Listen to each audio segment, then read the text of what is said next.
Hi, everyone, and welcome to our podcast. I'm Paul. I'm Tara. So, this week, being very close to Christmas, we have decided that we're going to do a podcast in line with Christmas. So, we're going to talk about none other than the big red man himself, Santa Claus, and the origins of where he came from. So, this week, it's me going through the whole narration. That's going to sound very boring. Hey. Oh, I'm sure everyone is so keen to listen to your. Yes, absolutely. They're now currently in bed listening to my part of the podcast. So it's really good for turning you off to sleep.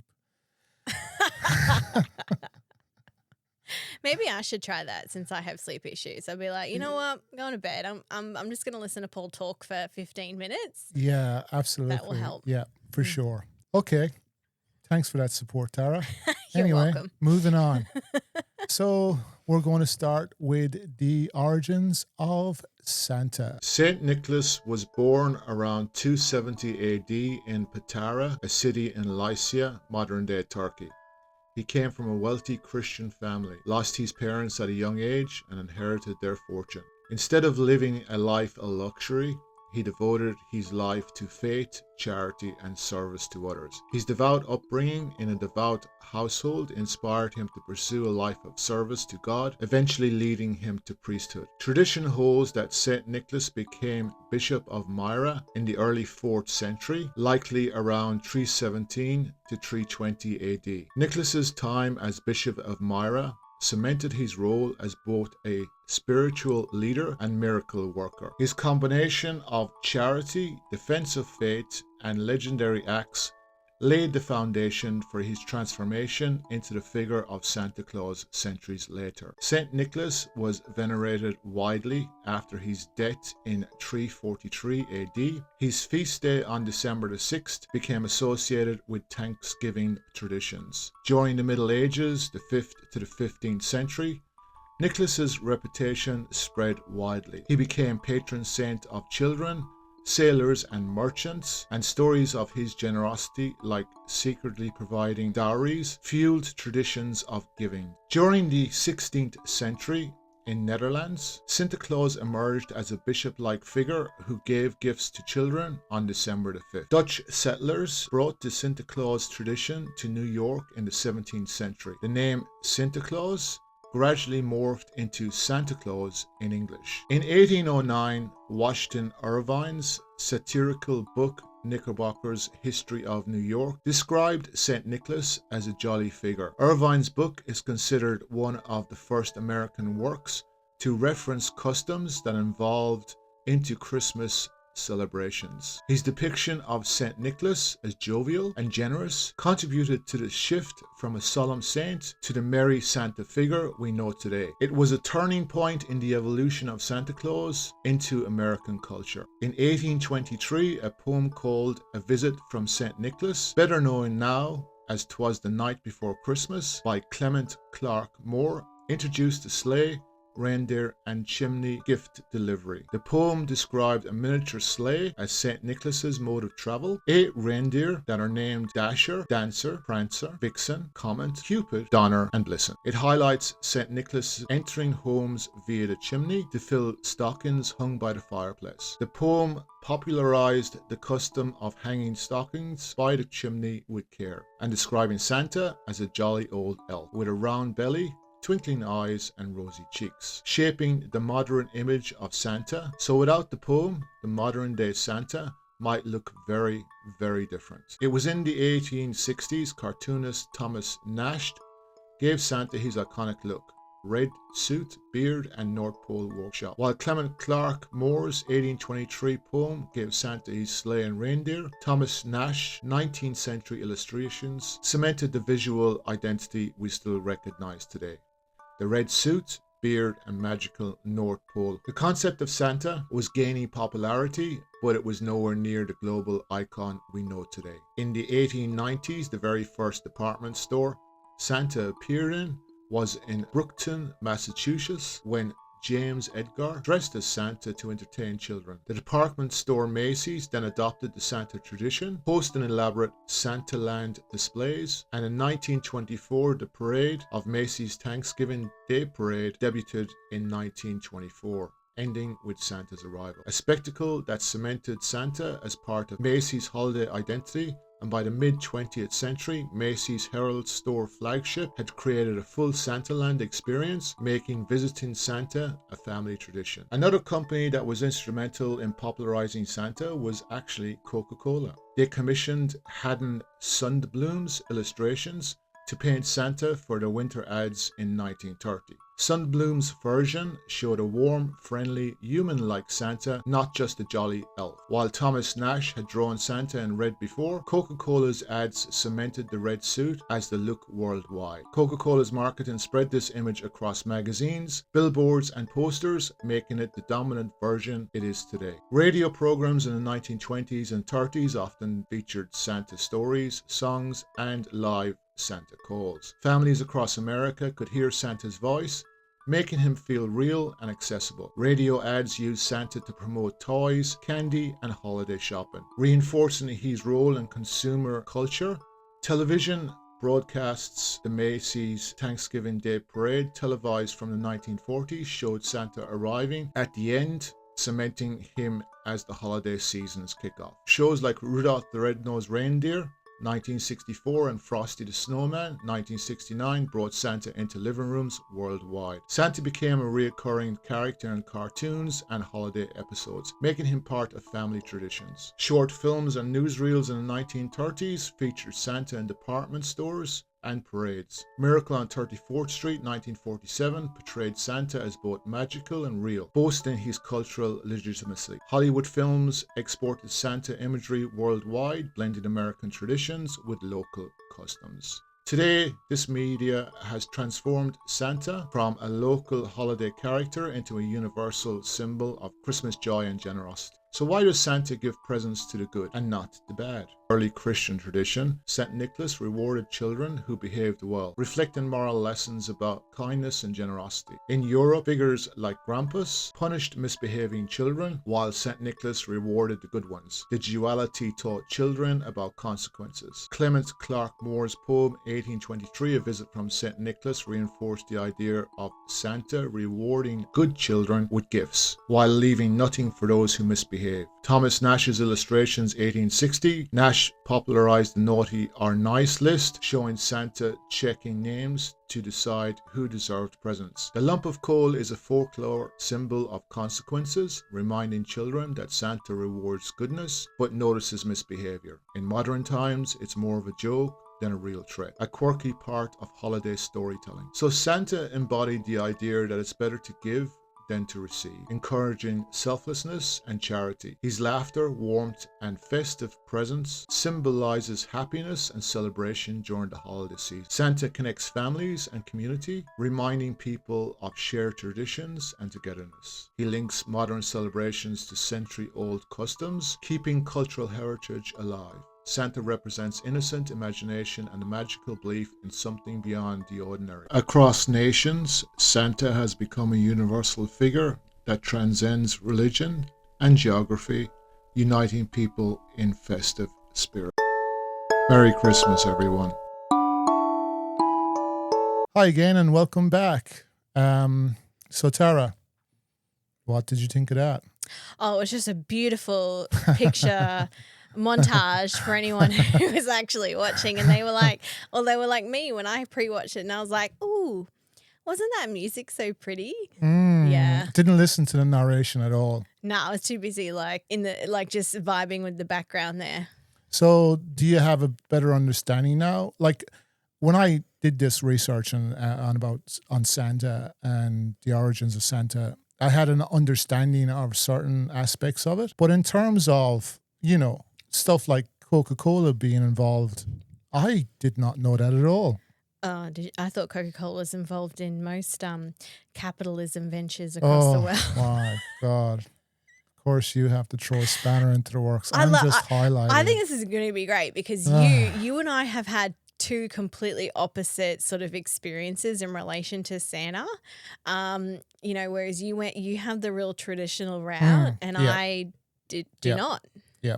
Yeah. Yeah. Well, Santa was a massive part of Christmas for us growing up back home in Ireland, and very synonymous with the whole gift giving and letting you know with his appearance that it was Christmas time, and everybody got excited. And yeah, he kind of more so opened the Christmas season for us back home. So yeah, I have very, very fond memories of Santa once upon a time. And yeah, it's good. Really? What has Santa ever done for you? Well, he gave me lots of presents when I was young. And when I say lots of presents, I mean a couple. Did he shimmy down your chimney to deliver those presents? Yeah. I think he was trained by the Navy SEALs. Well, I didn't really have the whole Santa experience. I think maybe there was like one Christmas where I kind of pushed it a bit and I was like, Mum, can I leave out cookies? And she's like, whatever. Like it was like not a big thing. And that was just me like scrambling. But I never really had that morning thing where you come down and there's these presents. It was like from Santa. So, it's for me. Repressed childhood. I know. Wow. That explains a lot now. The whole trauma.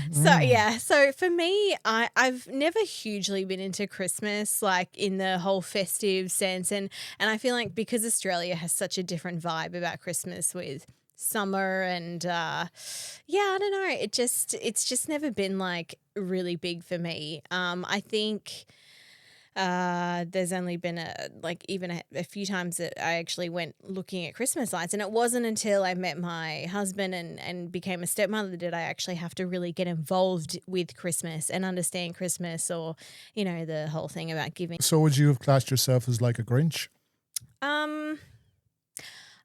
I liked. I wish I was like as dramatic Christmas. and had as much flair as Jim Carrey, but no, it was just more like the atheist version of Christmas. There's an atheist version of Christmas. I don't know. I just like didn't really believe that God. much. And I know because I had this. I even mentioned it to my husband this morning about. Do you remember that Christmas? It was like a couple of months after we met. Now it was our first Christmas together, and you came home and you dropped all these toys like all over the floor. It like covered the whole living room floor, and I was just like, what is all of this? Like, just I could not comprehend the sheer amount of gifts that he had bought for his two daughters. And he was like, well, this section over here, like these ones here are all from Santa, and then these ones here are all from me. And I'm just like, and I'll give you the more dulled down version, but I was like, there is no way that I would be letting some Santa take credit for all of that you just bought and paid for and everything. But, so kids don't, not until much older, they even understand the amount of sacrifice and that parents have to do to fit in with capitalism. Yeah. So from my perspective, I mean, the whole getting up in the morning, seeing all the gifts from Santa. And, when I say all the gifts, look, I'm exaggerating. There wasn't a whole lot of gifts when we were young, not just because I was naughty, but just because back then people didn't have the amount of money that they're able to spend on their kids nowadays. And, life was much, much tougher back then. But the fact that you see a couple of presents under the tree Christmas morning, and you have you have the cookies on the plates that are half eating. You've got half a stick of carrot that's being chewed on. And then the glass of milk that was full the night before but has now disappeared. Just magical. Just magical. I mean, for a kid, you look through their eyes and they're smiling and it's happiness, and, the parents are happy. Christmas morning is a magical morning when the kids get up. Amazing. Not very magical later on when they have stuff like drums and robots and stuff like that, and you're still suffering from a hangover from the night before. But look, from the perspective of kids, and this is something that I think is generic across all walks of life. That's, Christmas is about children, that magical time, where you get to spend time, quality time with your kids, because most people don't work on Christmas Day. And the whole emphasis of giving, because that's what Santa's about. It's about giving and receiving. And that whole, satisfaction that you get from giving gifts, I think that's magical. I have a couple of things I need to unpack from that that little narration. Hold you on a did. second. First and foremost, when you say the word unpacked, I need to get it clear. I am not a trained professional in mental health, okay? So you're kind of concerning me at this stage. Well, I'll answer what I look, can fair. possibly answer from a layperson's terms, but we'll leave it at that, all right? Fair. Okay. I'm sure you've caused more mental health than Oh, wow. You know how much of an advocate I am for that. So, yeah. So, first of all, is it a normal thing for you to get drunk on Christmas Eve? Look, once upon a time in Ireland, it's kind of a tradition that on Christmas Eve, you have friends around to your house and stuff. And obviously, you might drink one or two beers more than what you had planned for, but that's just all part and parcel of Christmas festivities. Are you one of those eggnog people? No, that's not a tradition that's kind of popular back home. Not for me, anyway. More of an American thing. Tradition, yeah. Yeah, I've never understood the whole eggnog thing. I No. no. Me neither. I mean, admittedly, if I had children and I had all those presents and wrapping and festivities, I'd probably get drunk on Christmas Eve too. Yeah. Yeah. Here's the other thing. I have a question. Yeah, sure. And I have kind of just wondered this, but how many reindeer are there? There's 8. 8. Okay, I knew you would know the answer to that because Yeah. you were singing that song the other day. So Yeah. it's okay. So there's 8. Why is there only 1 carrot? Okay. Do they all share the carrot, or is it just for Rudolph? Like, or is it for Santa? How does that work? And why are you leaving out 1 carrot for 8 reindeer? That seems a bit shit. Okay, so take it from a child's perspective, which you don't have the capacity to do that because you're the Grinch and you're repressed. Never had that childhood with Santa. But from a kid's point of view, a kid doesn't just sit down and go, okay, there's 8 reindeer. I'm going to have to leave out 8 carrots. And Santa is quite obese. I don't think 1 cookie is going to be enough for Santa. So I'm going to leave him out a whole tin box of cookies. And I think a glass of milk probably isn't enough for him either. So maybe if I leave a 3-liter bottle of milk out for him as well. Yeah, Tara, it doesn't really work like that. Well, maybe it should. And then you would have to eat all of that the night before. Yeah, as well as overindulging in alcohol as well. Could you imagine the following morning waking up after that? No, that's that. But look, it's something I don't drink on Christmas Eve now. With the kids and stuff. That's a tradition from Ireland, not so much from Australia. Drinking. Yeah. No one knew that. No, obviously not. But Christmas is very, very different in Ireland than it is in Australia. First of all, the seasons are around the wrong way. And it's hot here in Australia. And I've always found it difficult to get used to the whole Christmas in the summer in Australia. But I have gotten used to it. And, it's just normal for me nowadays. I guess to do it. It's still strange, but yeah, we have a good time. So yeah, but would I prefer to be in a cold climate? Well, I grew up with a cold climate. The whole emphasis of Santa is in the cold because, essentially speaking, the origin of Santa was basically Americanized. So obviously, wintertime is Christmas time in America. So that's where the whole emphasis of, Santa and his big red jacket and, also the snow, and it's all Christmas movies are associated with that aspect of weather. You don't see Santa riding a sleigh over Brisbane or Sydney or any place like that, and it's like 37 degrees or you know. And he's just like, holy shit, having to take his jacket off. So Santa's wearing a signet like, and he's jacked up, you know. So no, Jacked up. yeah. Well, if you've seen that Santa with Dwayne Johnson in it, a couple of years ago now, is it 2 years ago? I can't remember the name of the movie. Honestly, they release these new Christmas movies every year, and I just can't because, like, as we even spoke about the other day, when we talk about Christmas movies and people talk about their favorite Christmas movies, you never hear anyone say, "Oh, it's just this movie that's come out in the last 5 years." Like, generally, people like classics. Like, that's the one. That's probably the one thing I can get on board with in relation to Christmas. I do like sitting down and watching a good Christmas movie. Such as your favorite Christmas movie? National Lampoon. Yeah. I put that in my top 5 as well. Yeah. And another movie that you would probably associate Christmas with? Die Hard. Okay, yeah. With all the violence and gore. That would make absolute sense to me that you would like a movie like that. It's also Bruce Willis, okay? And, you know, like, I mean, what's not to like, you know?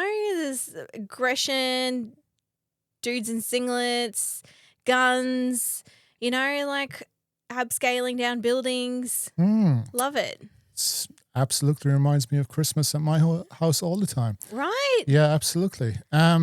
For me, in terms of Christmas movies, I like the classic Santa Claus the movie. It's Alexander Salkind, and it's pretty dated now. I think it was 84, 85 it may have been released. I feel like a lot of people don't know that one. I think when you say like Santa Claus movie, everyone's like, oh, you know the Tim Allen one? Yeah. Well, Dudley Moore was in this, and so was John Lithgow. So it's a fair few years old now. Quite a good movie. I've always liked it, and I thought it depicted Santa really well.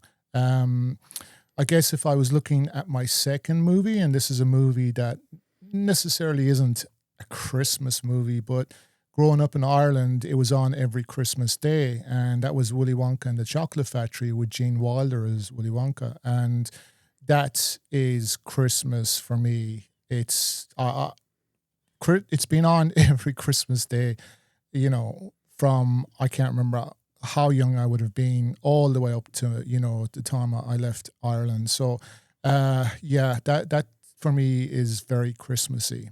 And also the smell of mandarins, believe it or believe it not. That's extremely random. Why mandarins? Mandarins because it was the only time of the year, number one, that you could get them in Ireland, and number two, that we could afford fruit. So... yeah, that is depressing as hell. No, but it's great because when you actually peel open a mandarin and you get that, you know, smell hit you, it just triggers those Christmas memories, and they're all good Christmas memories. Really? So, are you one of those people that eats fruitcake? No. Thank God. No, I don't eat fruitcake. I probably don't eat much processed food nowadays, but yeah, once upon a time we would have eaten stuff like that, but yeah, not anymore. So yeah. Well, for me, the other thing that also resonates a lot with Christmas in general is, and if anyone's ever like seen half of the stuff that I have in my house, it's The Nightmare Before Christmas. I have a full collection of stuff from The Nightmare Before Christmas. Jack Skellington, Sally, you know, Oogie Boogie, all of that for me. Tim Burton in general, I just find incredible to watch, and the music, the scenes, it's one of a kind. There's nothing else like what Tim Burton creates, and more so, like I think, as you say, like the message behind Christmas, it is just as important, and they do display that quite well in The Nightmare Before Christmas. You know, when they try to do it themselves, and they realize there's only Santa can create Christmas. Only Santa is Christmas. You know, so yeah, I always enjoy watching Nightmare Before Christmas. You know, sometimes if I've had a few too many drinks, I remember there was one night I actually did a karaoke version of This Is Halloween. So yeah, amazing. So maybe if you're lucky this year, Paul. Well, I've just got new hearing aids, so just figuring out how to put on the noise cancellation on them at the moment. So yeah, that'll work really well if you intend to sing. I'll film it for you and send it to you later. Then. Absolutely. Can't wait. Yeah. Amazing. So much to look forward to. I know, that's a gift in itself. Yes, it's the gift that keeps giving, isn't it? Really? Yeah. Look, so kind of, I guess, for me at the end of the day, I think Santa, it's an important symbol to have at Christmas for the whole concept of, number one, gift giving, number two, the magic that it invokes in kids and stuff, and looking forward to that morning when all the presents are under the tree, and then before that the kids are riding to Santa. I think it's fantastic. Whether you enjoy it or you don't enjoy it, I think it's important when you're a kid to be a kid, if that makes sense. And kids grow up too quickly. So for me, yeah, Santa is an important part of Christmas, and may the tradition carry on for a long, long time. Hopefully. Yeah. Like that shirt, hopefully. Yes, absolutely. Your shirt too, Tara. My shirt's cool, okay? Although I am kind of proud of you for wearing a different color. I think that's the first time I've actually seen you in red. Yes, that's because it's coming towards Christmas, Tara. It's the only other color that I wear. Unlike you, who wears the color of the rainbow. So, yeah. Anyway, it's gotten to the point where it's time for us to go. I hope you enjoyed the podcast today. I hope all the listeners have a fantastic, wonderful, and safe Christmas. And please keep listening. Like and subscribe. We can't wait to bring you more content in the new year. We have quite a few things lined up. And as always, thank you for listening. Thank you to our loyal people. We do really appreciate you. And until next time, guys. Merry Christmas, everyone. Merry Christmas.